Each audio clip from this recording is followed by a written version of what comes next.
This podcast is sponsored by nobody. Hey dudes, welcome to Splat from the Past, the only 80s themed horror and sci-fi show where things can get totally radical. Now, I am just so friggin' excited for today's guest because he's been on my bucket list since the very beginning, and I am talking about Keith Coogan. Yes, Keith Coogan, the star of many cult classics from the 80s and 90s, like Adventures in Babysitting, Hiding Out, Under the Boardwalk, Cousins, Book of Love, Toy Soldiers, Don't Tell Mom the Babysitter's Dead. So many great movies. In the Army now with Pauly Shore.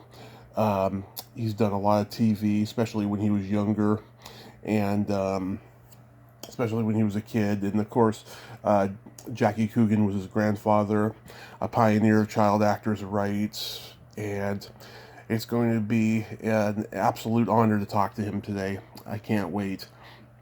It's been a long, long time coming. I've been able to fulfill so many bucket list interviews this year. It's been quite amazing. And I want to thank all of my listeners for tuning in, because the last 4 years it's been a wild roller coaster ride, and it's only going to get wilder from here. So yeah, here is my interview with Keith Coogan.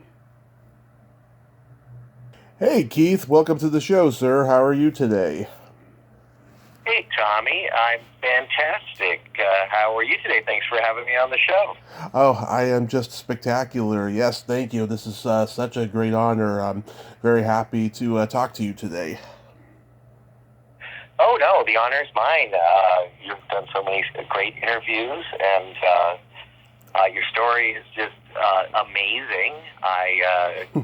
I'm glad you're still with us, and you seem to have recovered the spirit, at least, from something just so unbelievably shocking. And so it's great to speak with you, and I have to admit, I'm just honored and quite flattered, really, that you had said you've seen a lot of my work. So thank you. Oh, yes, absolutely. A huge part of my childhood you were.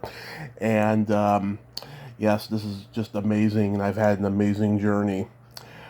So, going back in time, I read that you had started doing commercials when you were only 5 years old. Did your grandfather, Jackie Coogan, instill a love of acting in you? No. He did instill a sense of the professionalism of it, but he made no bones about how tough the industry was. So I'd call it, he had more of a love-hate relationship with the industry.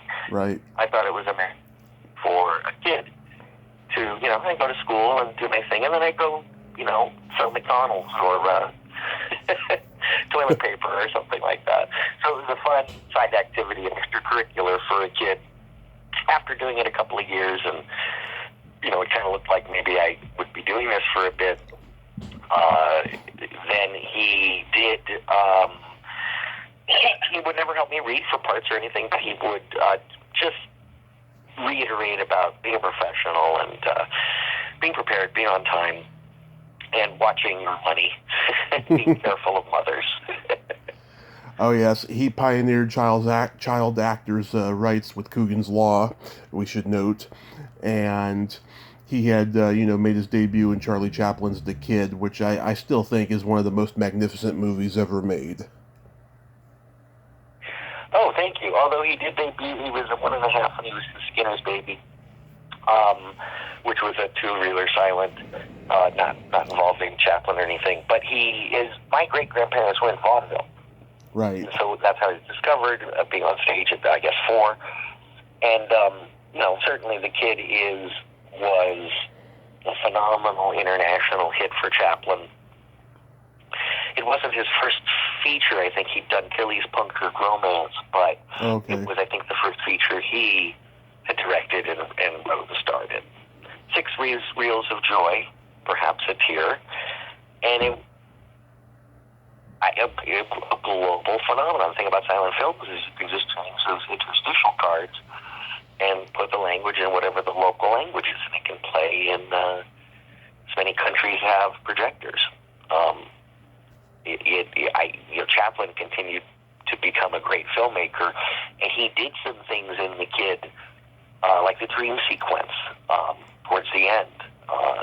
The way he tells narrative, the way that he builds relationships and gags, the way that he organically would build jokes, and not necessarily sight gags, although he does sight gags, not necessarily prop gags, although he does prop gags. So he said the main difference between Buster Keaton and Charlie Chaplin were Buster Keaton would design and rig a set with a trap and a thing and some sort of mechanical thing, ball or some sort of stunt. Chaplin would show up at a set and look at what he had and then work with that in an improvisatory way, more like Jackie Chan doing a fight stunt choreography. And then he's also creating the story as he's doing it because there's no script. And they show up and he has an idea and they shoot, or you don't. And so that kind of, it's not a television director just trying to make their call sheet every day because of a deadline, a studio pressure. This is an artist. And, you're spoiled after that. I'm sure my grandfather was very disappointed. He did not ever work with Chaplin again. But he knew that was the case, as Chaplin was more one-off movies. And, I love that people still talk about it. I love that the film still screens on Father's Day. It will often be a favorite for film houses to screen The Kid. And it still holds up. It's an emotionally moving movie. Right. And I also love how loyal he was to Chaplin as well, because when he got the honorary Oscar, your grandfather was there in the audience with that big smile on his face. I mean, that's an old Hollywood that doesn't exist anymore. No, it doesn't. Old Hollywood is really small. There's some interesting films that were made because these Hollywood people like Douglas Fairbanks and Mary Pickford, Charlie Chaplin. My grandfather had his own production company, Jackie Coogan Productions. Nice. They would make their own films. And there is a film on YouTube that is made by the people I just mentioned on a vacation, and they turned a camera on and wrote a little thing. It's not a film that was distributed or released. It's basically a home movie starring Douglas Fairbanks and Charlie Chaplin and Jackie Coogan. It is phenomenal that they were, they formed United Artists kind of because they were sick of being taken advantage of by distributors. They said, we'll make our own distributor. Right. Make our own studio. And it took a while until Michael Cimino made Heaven's Gate, which was ultimately the downfall of United Artists as it stood then. It was sold off to MGM, then it was sold to Sony. Yeah. So Sony is the remnants of the Mary Pickford, Douglas Fairbanks, Charlie Chaplin partnership. Mm-hmm.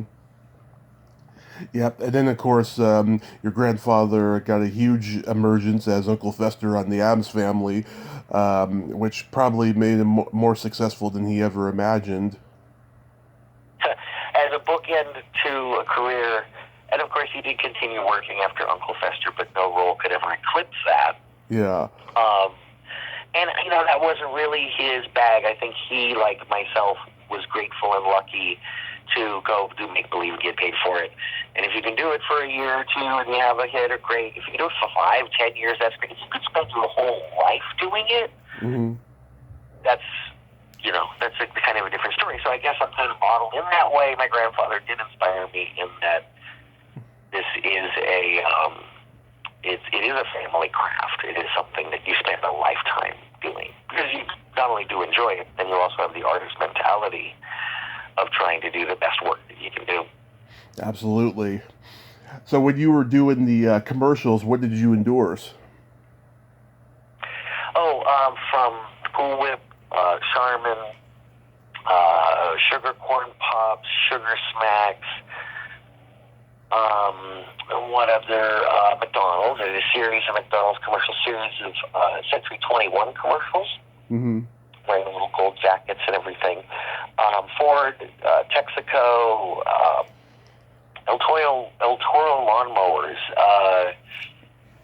mostly national commercials. I think 60 different brands, probably about 100 different spots. I did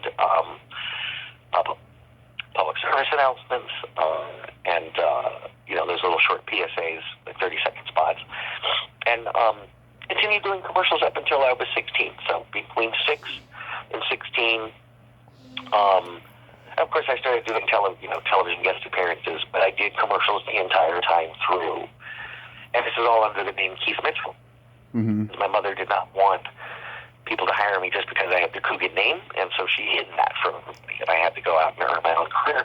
After 10 years of doing that, and my grandfather passed away, and then we said, well, now's a good time to change it to Coogan and kind of move on to a film career, because I'd always wanted a film career since I was very young. Mm-hmm. I did not realize that you had a recurring role on the Waltons. Oh, no, it was not a recurring role.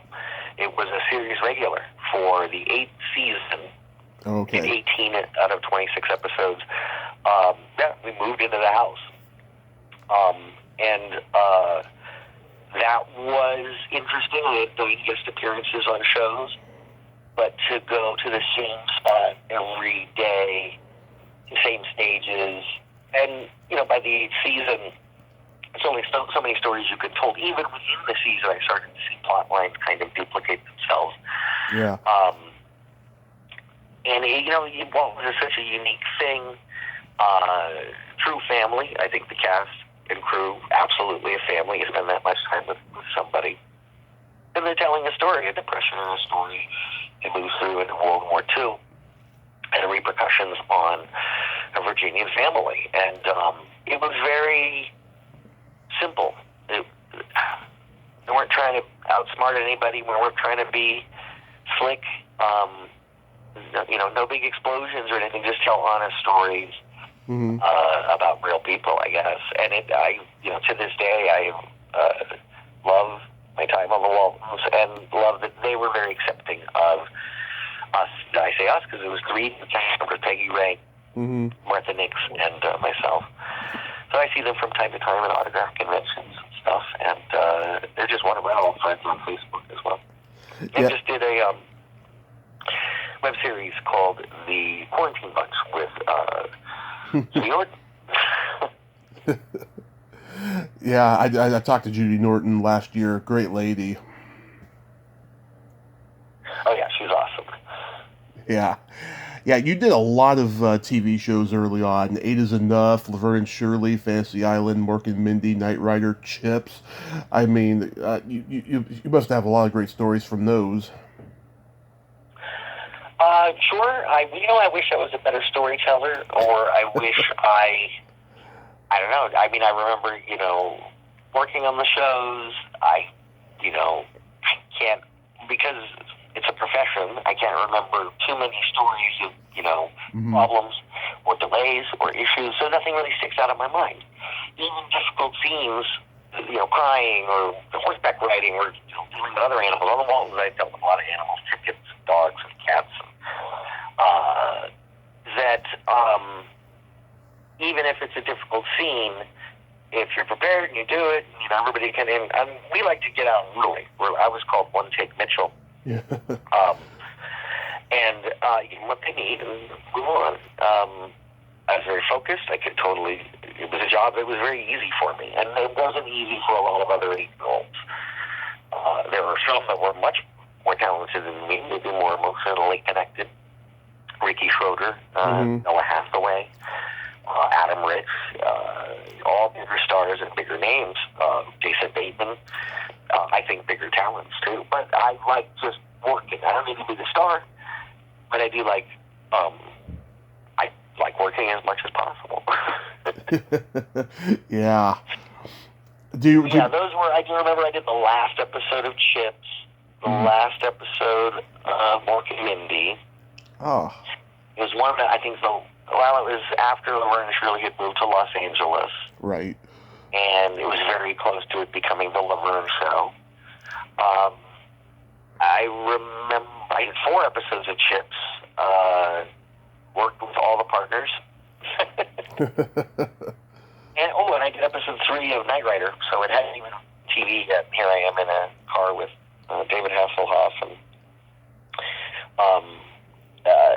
great memories, because these are all shows that I watched as a child as well. So there's that acknowledgement. They're like, oh, I'm on the Love Boat. But also from the family, there's no special treatment. It's, that's what's expected of you. Of course, you're supposed to book 1 out of 6 jobs, and of course, you'll be on TV every few weeks. I'm on fleet, and we'll have commercials for shows I'm on before shows that I'm on. Like, we'll go to tape 8 is enough, and there'll be a commercial for fantasy or whatever, another show, and you're like, so that, I'm very proud of that, work, but that was also what was expected, so I don't think I didn't feel like I did anything extraordinary by booking these jobs. I just behaved on the set. I didn't cause producers any problem or time issues. I was unremarkable on the production reports. Yeah, we finished early, as a matter of fact. So I just kept working and going to TV, and still, as early as 7 or 8, I remember auditioning for films, and everything from Shining, E.T., Gremlins, Stand By Me, Christmas Story, so many films where I was like, I want this part so bad, and it was just out of reach. I could never quite get in the movies until late '86, when I was cast in Adventures in Babysitting. Fox and the Hound, my family would say, it came out earlier, but they'll say, well, it was animated. The face isn't on screen, so that doesn't count. So my family didn't count Fox and the Hound. It's a rough growing up in a showbiz family, I'll tell you. Oh, yeah. I know. I've talked to many people, it does something to you, especially when it comes to trusting outsiders, people who only want to talk to you because you're related to somebody or something. Well, I mean, I was taught early on there's two people in the industry, those that do and those that take. You either create and you make, or you live off of people that create and make. Right. So, of course, I'm wary of agents, managers, anyone who doesn't actually do it, but that, makes a living off of the backs of the stars. Now, they need it. Stars can't do it by themselves. They need these people negotiating for them. They need people that don't have their ego involved for contracts. They need good PR and ad people and stylists. And, you don't necessarily have to put people on payroll, but you do have to enroll a lot of help. And occasionally put people on payroll. It could swell. It could swell to 5, 6, 11 people in your posse. And I think there's actors that have proved that that's unnecessary. Yeah. Do you remember doing the kid with the broken halo? Yeah, very well. That was fun. It was always good to be. I never got on a different stroke, so when I'd worked with Todd. Or maybe I hadn't worked with Todd yet. I forgot what year we did Kid with the Broken Halo. 82. 82, so I'd worked with Todd Bridges on Waltons. Right. A lot of scenes together. He guest appeared on one of the episodes.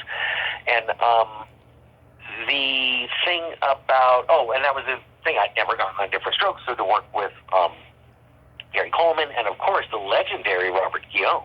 Right. Who's just suave and sophisticated. He should have been the first Black James Bond, or a Black Remington Steele. Remington Steele keeps coming up in my mind. It's funny, clever. Obviously, this guy should be James Bond, but you can see that the way that Hollywood works, they go, no, it's going to be Dalton first, and they're still in these. So politics and contracts and all that stuff often get in the way more of the Hollywood story. I guess it's weird. So many fun. Kid with Broken Halo. We had Corey Feldman's on that. Tammy Lauren. I love Tammy as well. Yeah. Tammy's great. And then I wound up doing Twisted with Andrew Devoff and Tammy and Andrew at some conventions because of the Genie move, the Jinn, the Wishmaster. Right. So it's funny. After a while, I have to tell you, Tony. After a while, it's one movie.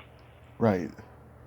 Show up on the set, you get ready, you go, you sit down with the actors, cameras are rolling, every set's the same, and after a while, it starts to feel like you're just telling one the same, because you start do a gag with this, do a thing with that, get in the car and film in a car. It's always the same when you're doing it.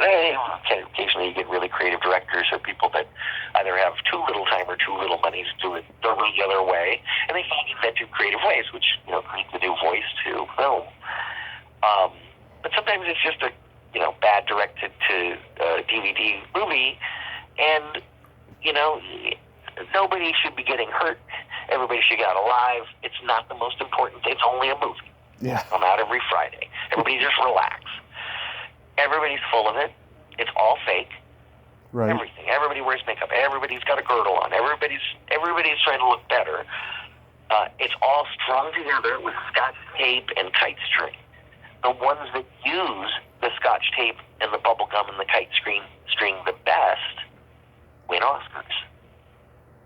Right. It's all an illusion. It's the last circus, basically. It's the last carnival. It's the last place you can find yourself working in the desert at 3 o'clock in the morning under a fake name.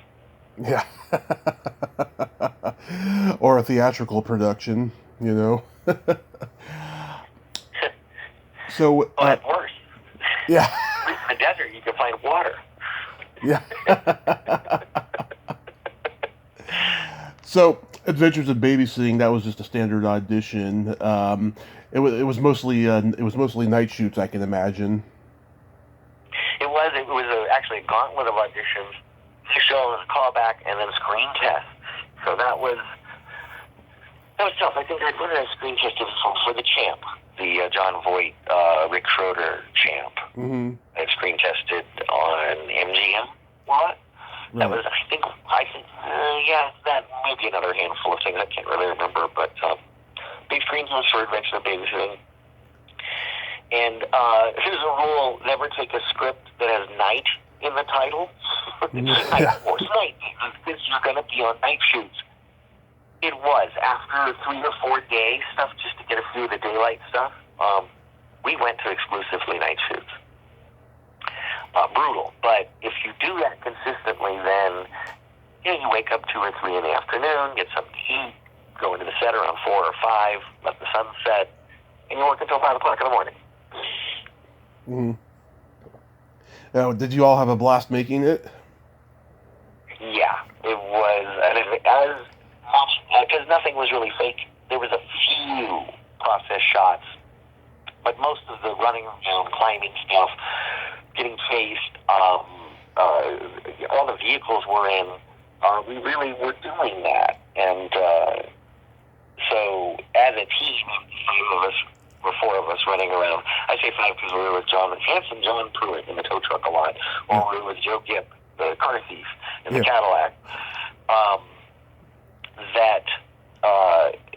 We bonded instantly, having to be locked in the car for hours while they're getting the coverage for these scenes, shooting it over and over again. Moving cities. We went from Toronto for 2 months in Toronto. Then we came to Chicago for about 3 weeks. Wow. And shooting parts of the scene in one city and then the other city. But you map it out. You plan it. You go through your script and you kind of arc where the story is, where your character is. Do you like this person? Do you not like it? Are you jealous? Are you mad? And then later, when you shoot out of order, you can kind of guess. Because it's certain scenes that take place after a scene you haven't shot yet. And as an example, in Adventures in Babysitting, we come out of the French restaurant scene.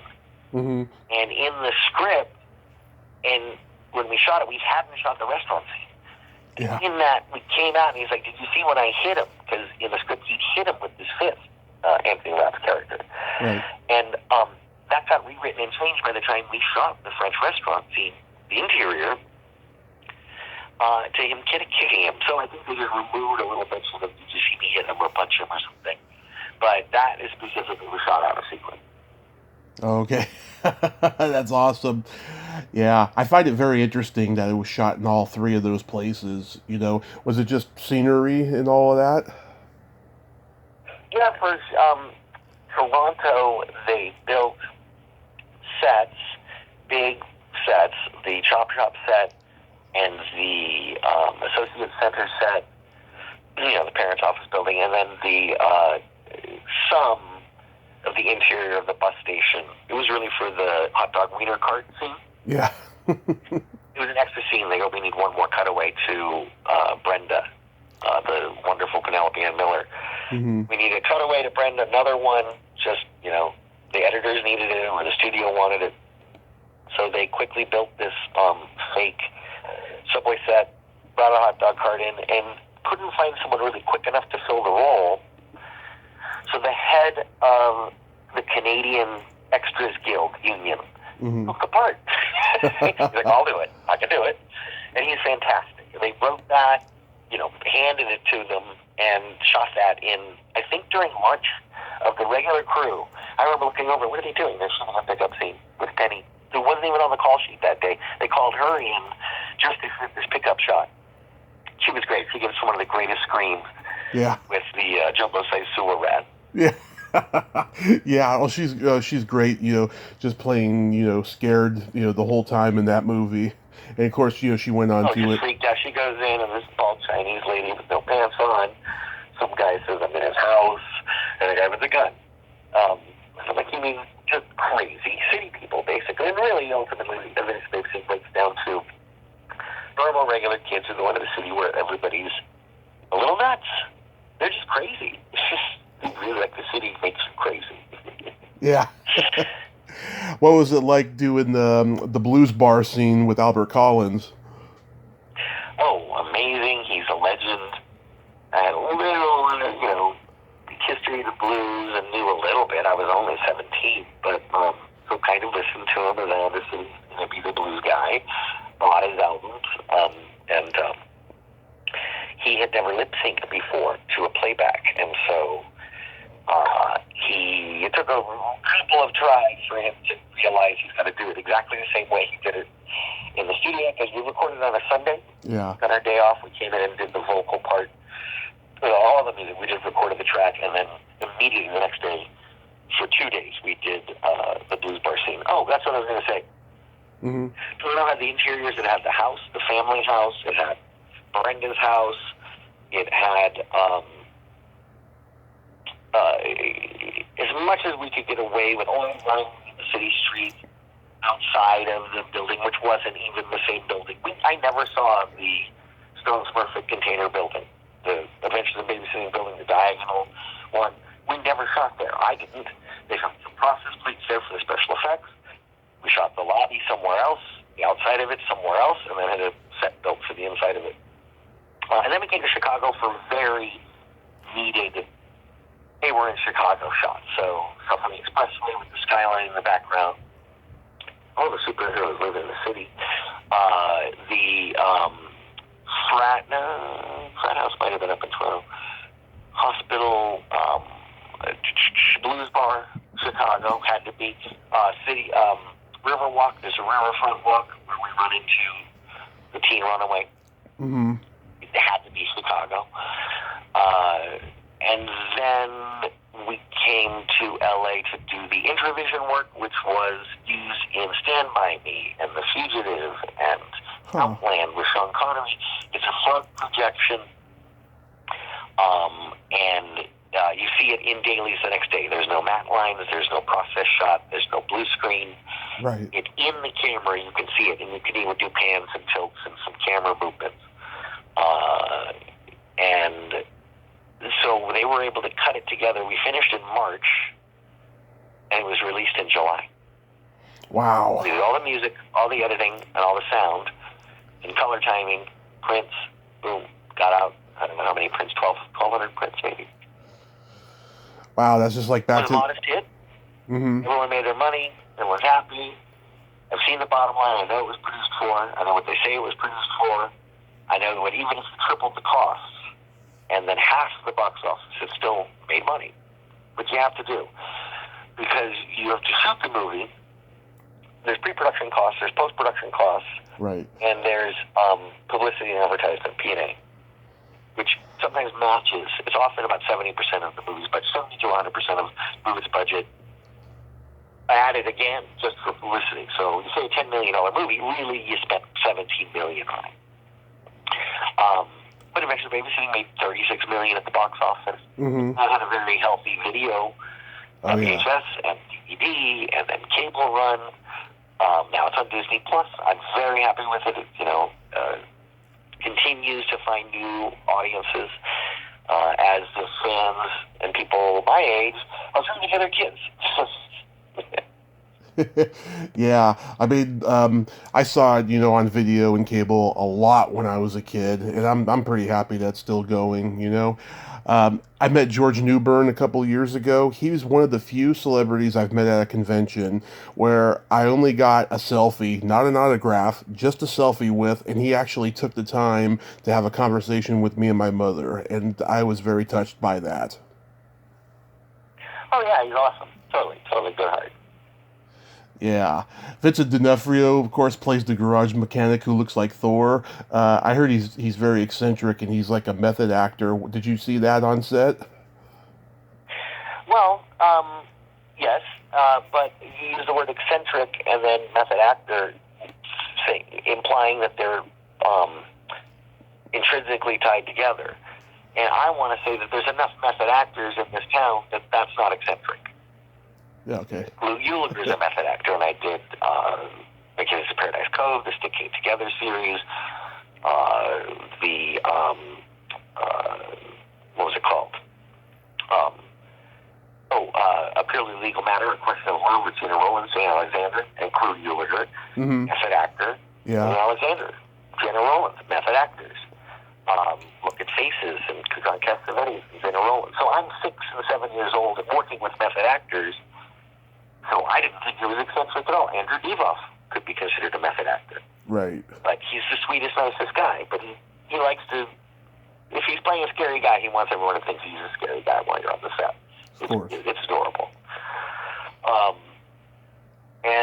So no, I wouldn't say eccentric. I would say that they don't put up with that crap anymore. Yeah. But it would be a necessary pain in the butt. William, what's his name? He does westerns all the time. Bill Sadler? Who? Bill Sadler? No. Been around longer. William. Oh, God. I did a short with him. He's been in, like, westerns and William Forsythe. He's a method actor. Oh, yeah. But he's also very aware of the technical. And so he doesn't only think about it from his character's point of view. He thinks about how the story's being told, how the camera sees everything. So he helps with blocking the whole scene. And so blocking a scene is very different than being a method actor and just feeling a scene and feeling a scene. He's like, no, you should be there. I should be managing from this way. This is worked on Peck and Paw movies, and so it's interesting to work. He was in Dick Tracy. Right. So no, I wouldn't say eccentric at all. He did just come off of a Stanley Kubrick movie, which was kind of like, I was very impressed. Yeah. Full Metal Jacket, yeah. So then you were in Hiding Out. I like that movie a lot. How was working with John Cryer? Great. He's like a big brother.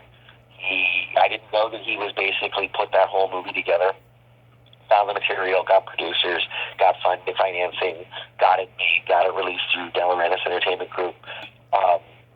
And so I didn't, until I read his book, his biography, I had no idea that he had been that instrumental in getting the film made. Yeah. Perfect piece for him. He's got this boyish face, but he's also got great wit, great talent, and amazing acting chops.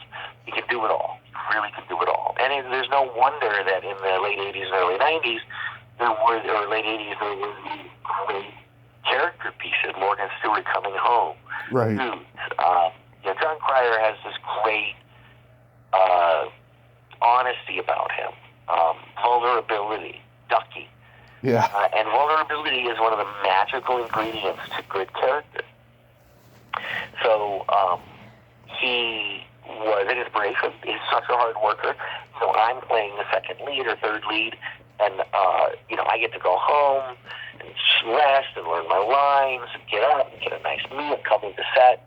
He's already been there an hour. He stays later than everyone else. He's also watching dailies and has to deal with production issues. And I'm like, where does he have time to prepare? And yet he's the most prepared actor. He also comes from an acting family. Mm-hmm. His mom being Gretchen Cryer, and I think that you put a higher level of heat on yourself to do good work when you have family in there. It becomes really personal. It's like your best isn't the same as everybody else's best. Yeah. You put a higher bar, and then you also, after, God, you're great. You're like, now you're really critical of yourself, too. I find that a lot of artists are that way, too. Right. But John's great. Then I know him in his book signing a couple years ago. He didn't know I was there. He's in the audience wearing a Hiding Out crew short. And raised my hand for a question. He goes, yeah, in the back. And I go, yeah, was it weird having, your mom play your aunt? And he goes, well, like, Keith? And he chatted with us after and stuff. He's just a great guy. And funny, they shot Two and a Half Men on the same sound stage. We shot the Waltons on stage 26 at Warner Brothers. Yeah.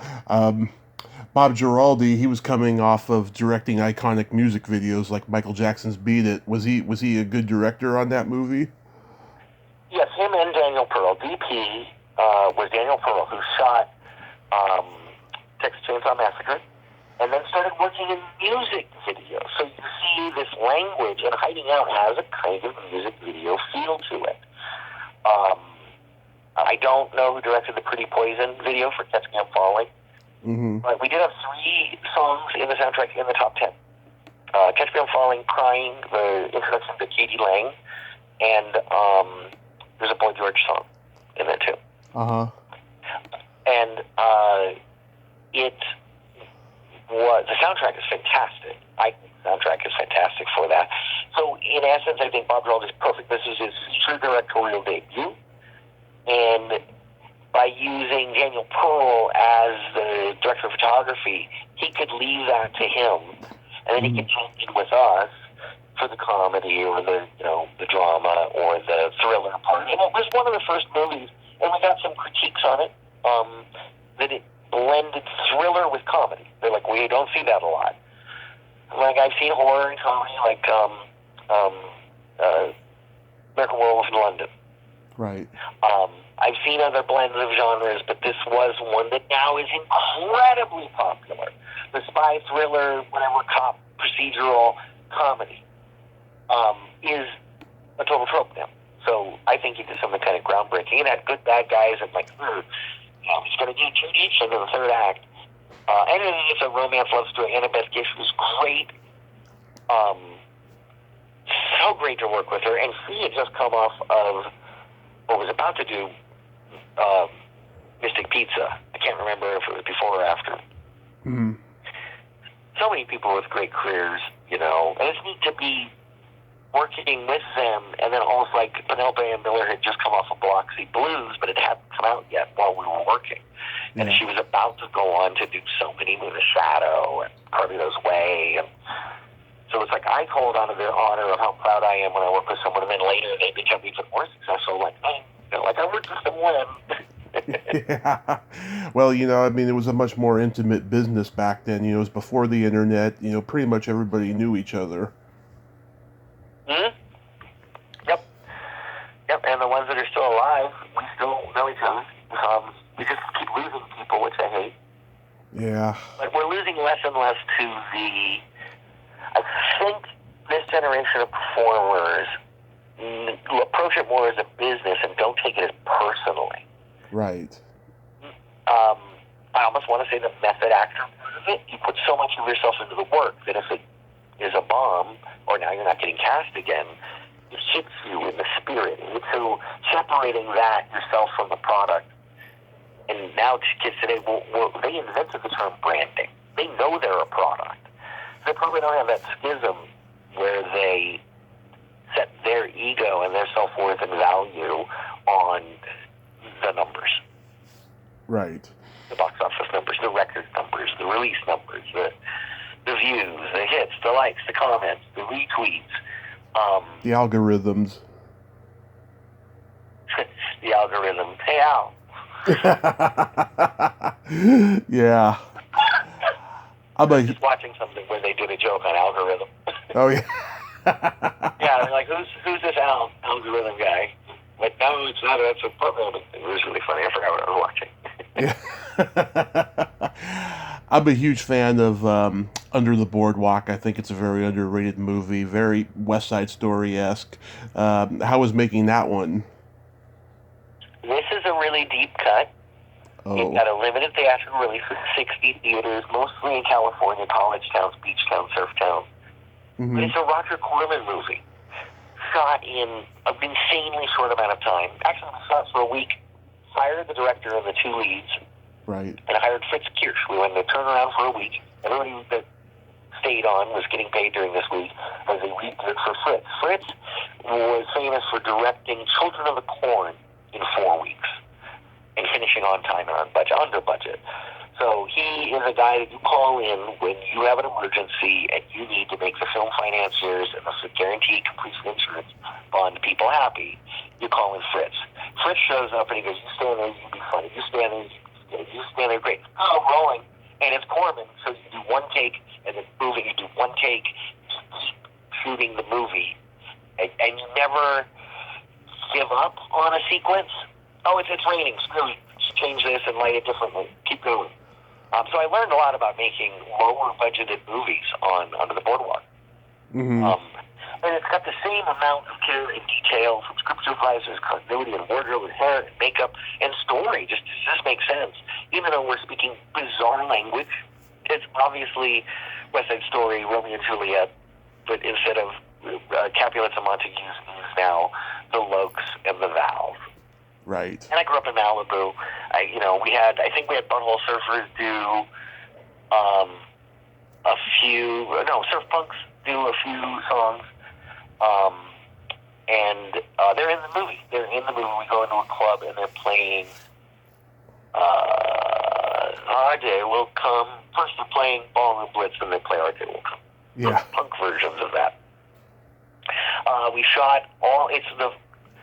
it was the first theatrically released scripted movie about surfing.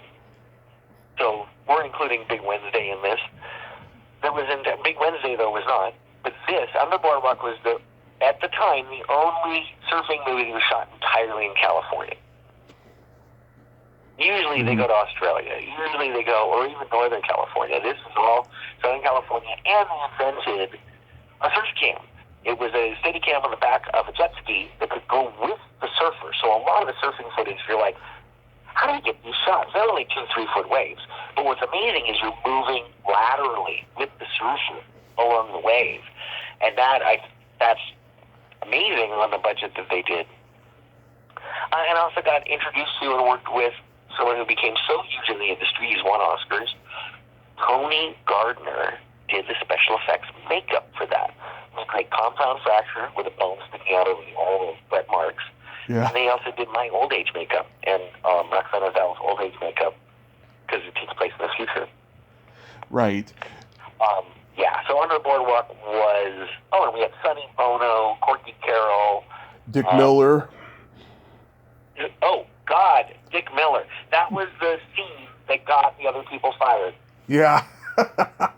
I know Fritz told me. He shot with the two leads and a different director for 4 days. Monday, Tuesday, Wednesday, Thursday. Yeah. On Friday, they're at the beach and they're going to shoot a scene with me, Roxanne O'Dell, and Dick Miller when we come up and try to get her into the scene. We're like, what? John West, whatever. It's a quick scene. But Dick Miller's amazing. Yeah. Shoot that scene. The end of that day, they wrap and they go, that was really good. Like, this could be a good movie. And they're like, yeah, if we get rid of the leads. So because of the scene and how good that scene was with Dick Miller, they fired the two leads and the director. Yeah. I was shocked, but that was one of the scenes that they kept from the original week. Yeah. I ran into him at an autograph convention. It was right before he passed. And he's older and thinner, but he's still Dick Miller. He's still a smart ass. And he does, I even forget projects I've worked on, but I know better than to go up to people and go, hey, you remember working with me on this and that? I know better. You tell me, yes, I worked with you on Twitter, it was great. You tell me you're wonderful, but good health. Yeah, I met him at one of his last conventions, and he was great.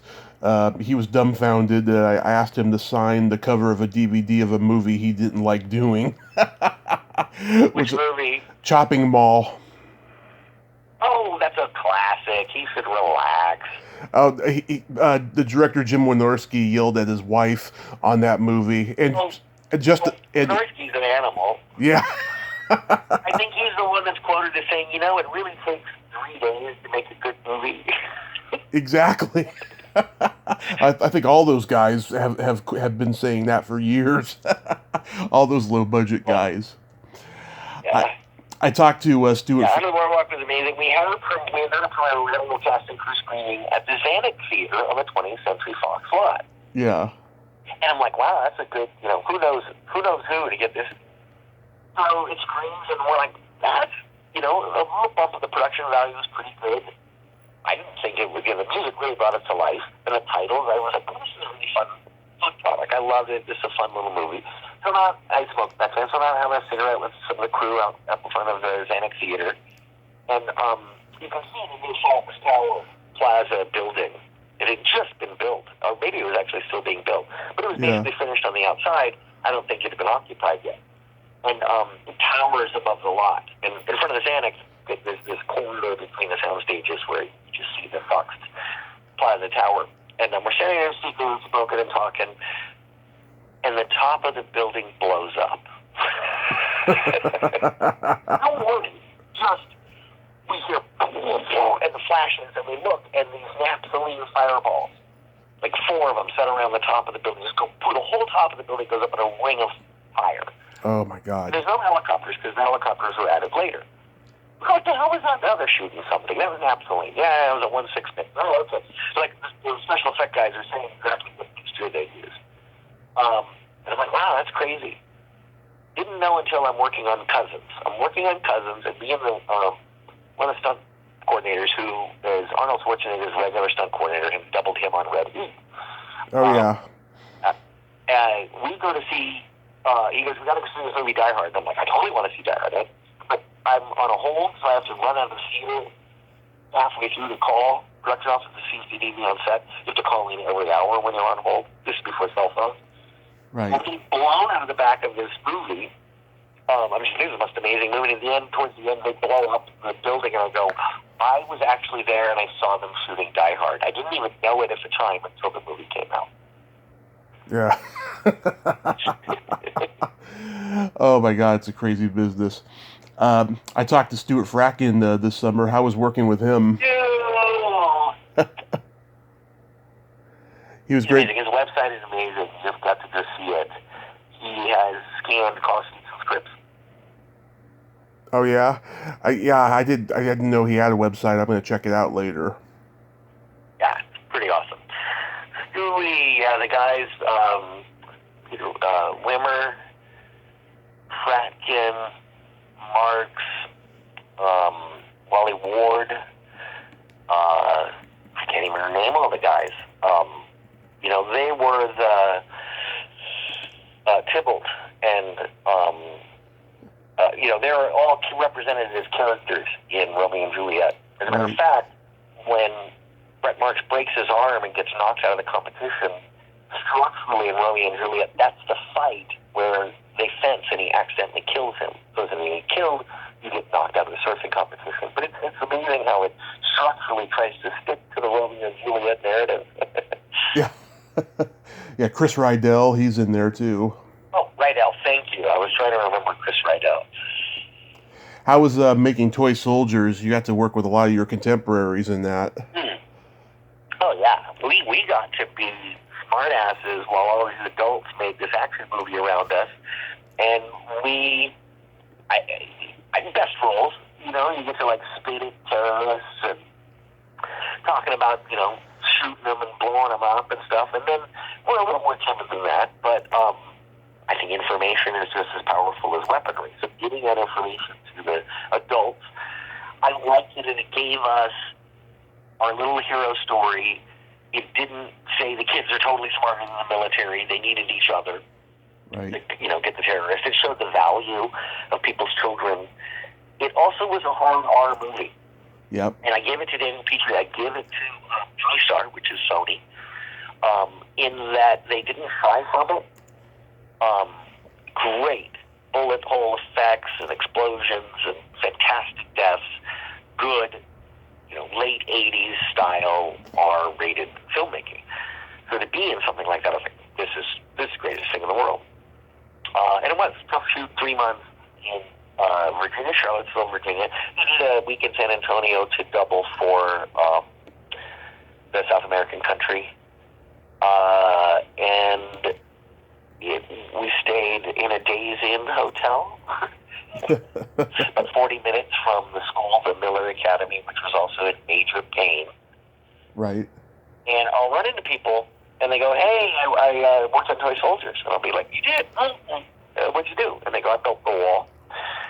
They had spent $1 million, and I think it took 4 months to build the fake wall that connects the two buildings at the school and creates the quad. That quad doesn't exist. It is a plywood and fiberglass painted wall that cost $1 million to make. I think they also added the set construction for the dean's office, the room where all of us are stashed in. Those were all, we needed to blow those up and do bullet holes and stuff, and so they recreated. We also shot so much inside the real school. So that was from day one, and they are RPGing the cop car at the school entry gates.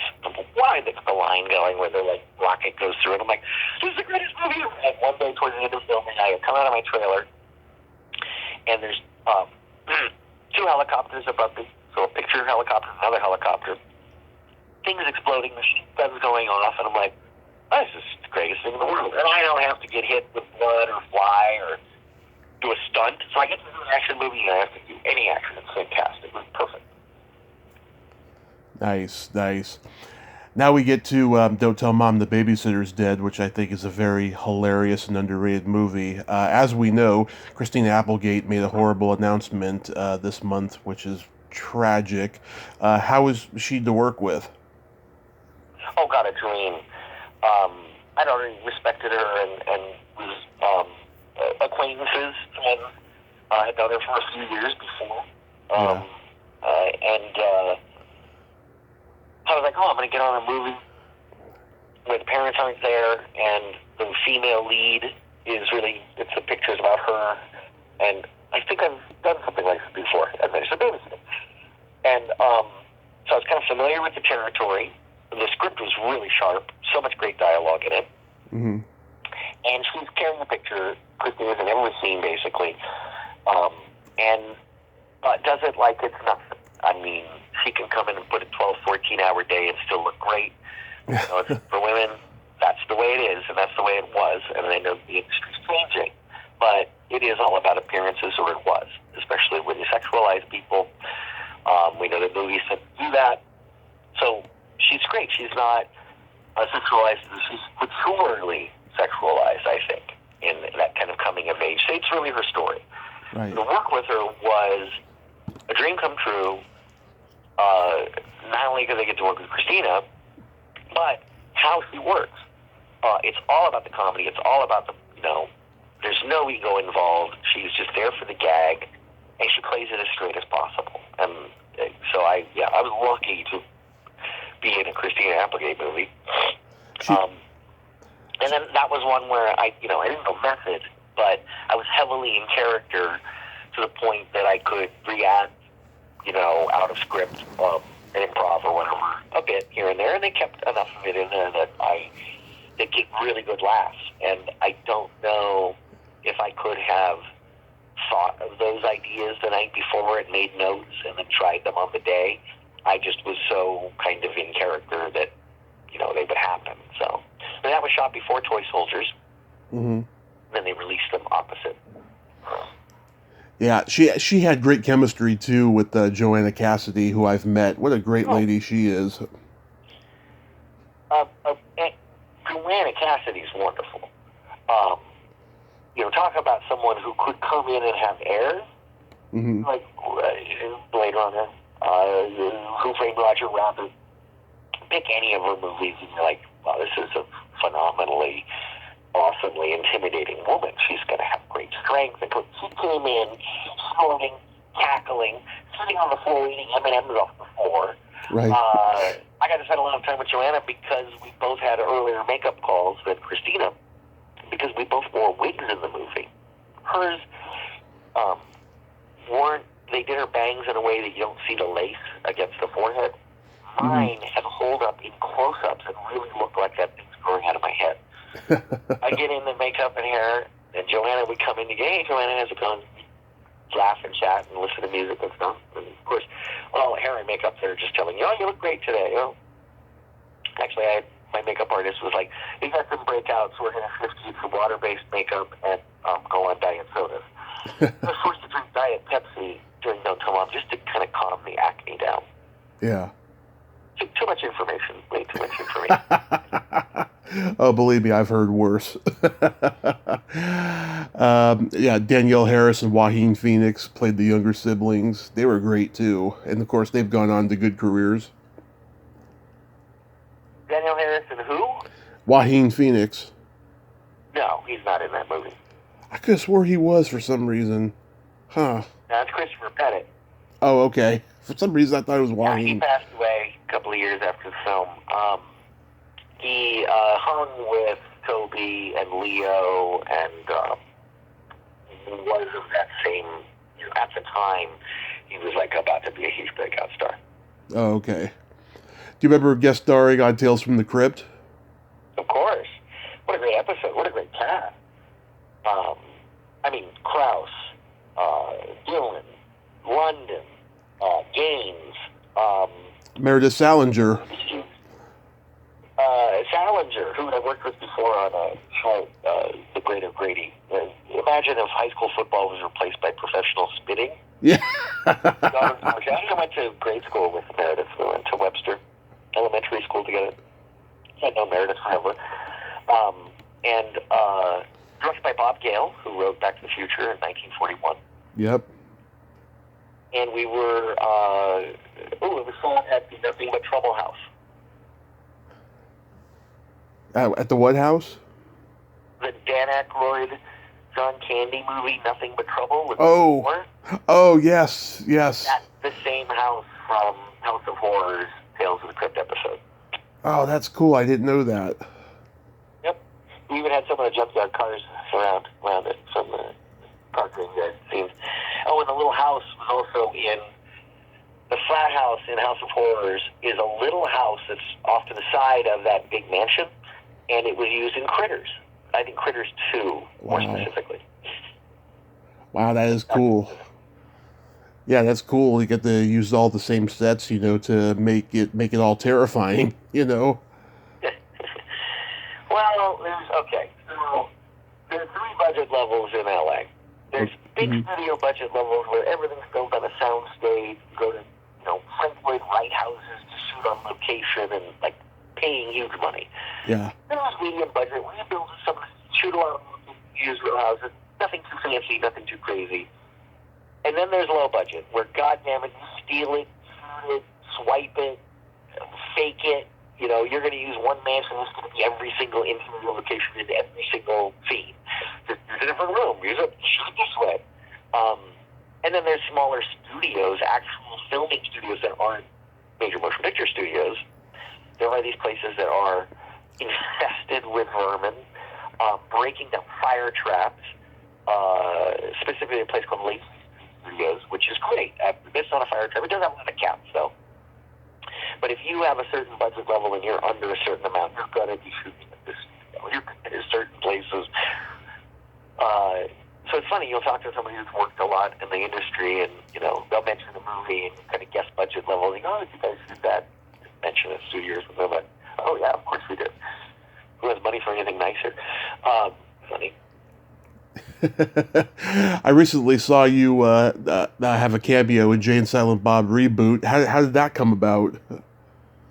My wife was getting Kevin's a selfie with Kevin at the star ceremony for George Segal. Mm-hmm. And she goes, quick story. She goes, oh, my husband loves you. He once saw you at a screening for the Shark Is Still Working, that Jaws documentary, at the Swan Castle Theater.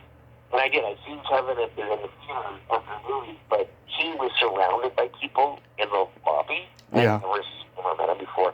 And he had 3 deep of people wanting to talk to him. So me and my friend just stood on the other side of the room. I'd glance over. And at one point, Kevin Smith looked up at me and gave me a little head nod. I'm like, hey, what's up? I said, what? Did Kevin Smith just look at me? So my wife tells him this story. She goes, my husband, Keith Coogan, he was in this associate. Kevin goes, I know exactly what Keith Coogan. Dishes are done, man. So my wife tells me this story, and I'm like, oh my God, that's so amazing. And she goes, yeah, when he gave the George Segal the star, he was talking about how you have to kind of ask them what you want and do it yourself. yourself. You have to, like, be, pretty progressive about things and proactive. And so a little while later, it was announced in the trade that he was doing Sing and Silent Bob reboot. Right. Just the initial announcement. And my wife goes, "That's Kevin, be in it."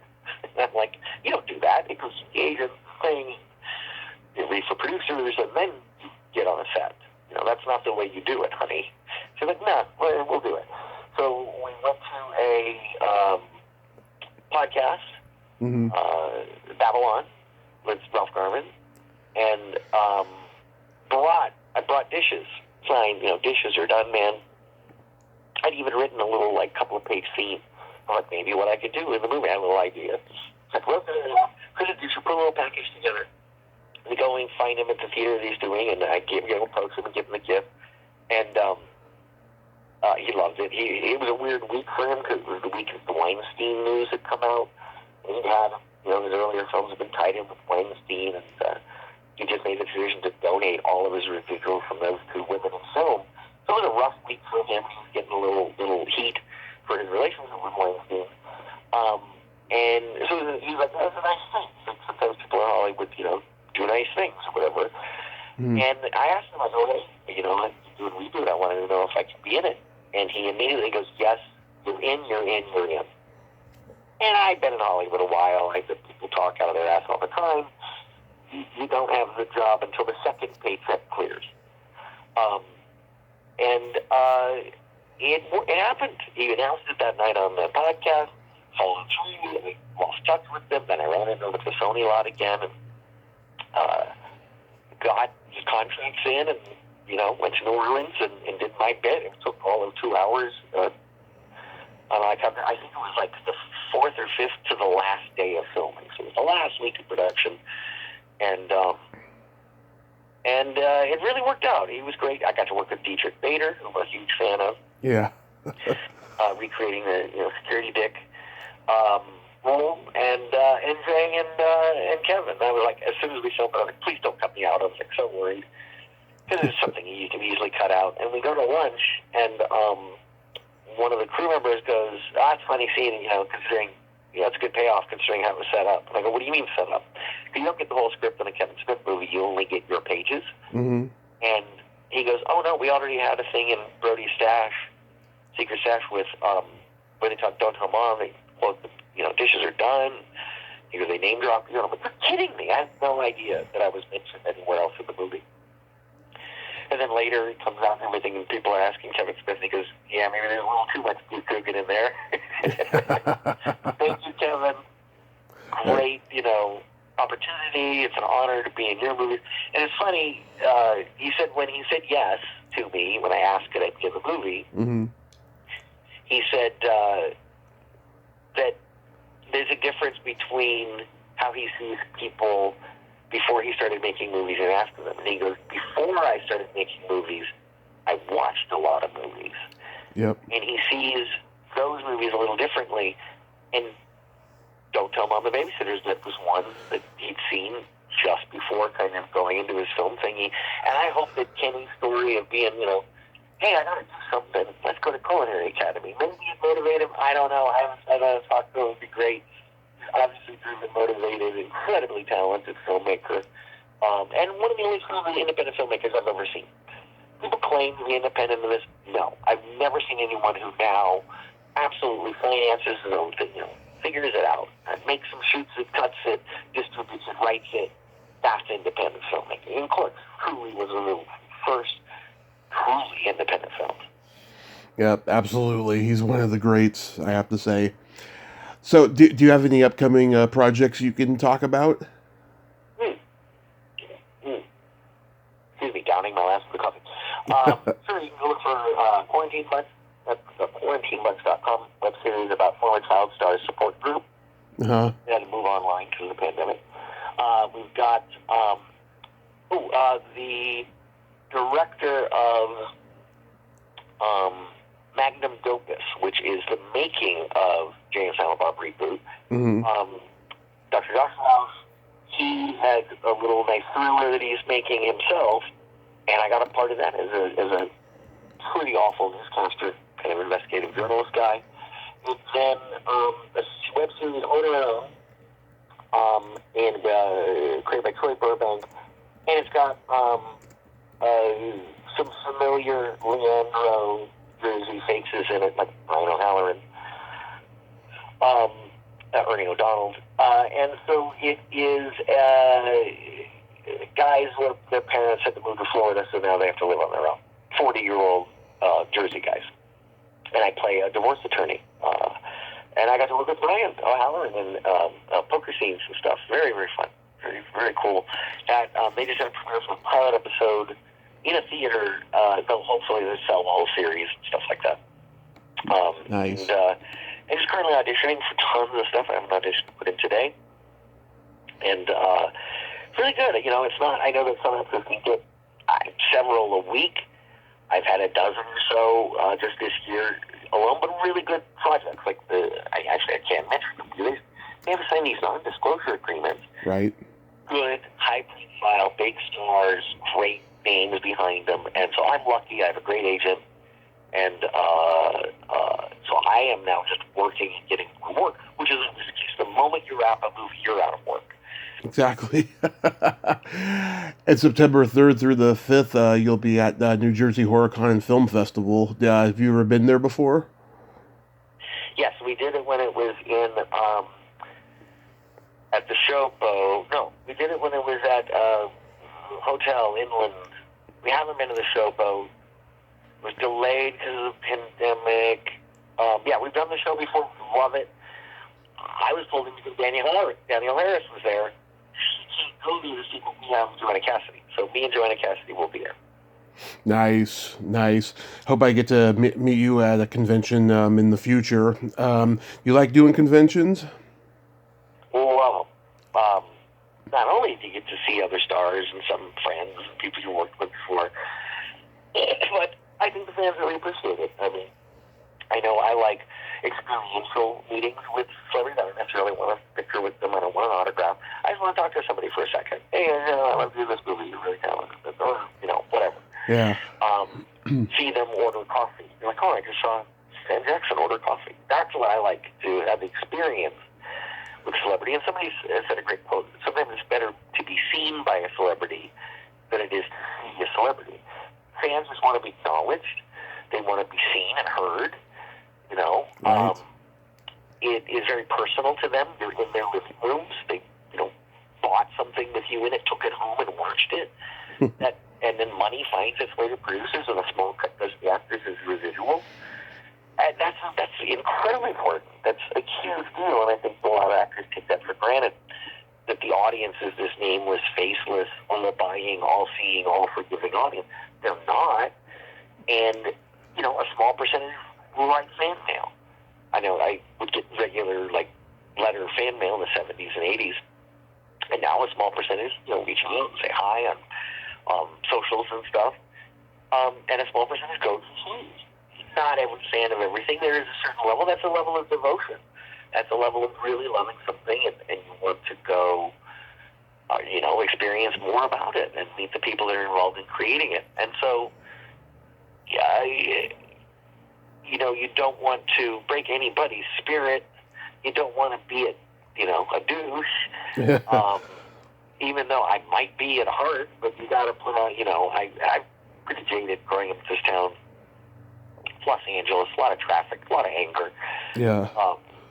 It's, hard to keep an open heart in this town. But that's the job. It's a public-facing job. There's a lot of PR, publicity, functions being an actor, and I think the conventions are such a great way. And, sometimes it's nice to hear that. Sometimes it's nice to hear, how you affect other people's lives.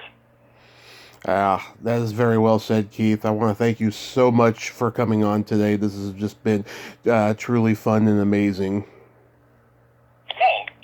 No, hold on. No problem at all. I appreciate the time, and also the dig into the deep cuts, definitely.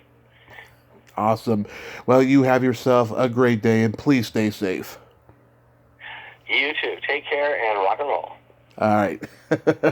Bye. All right, bye. Well, there you have it.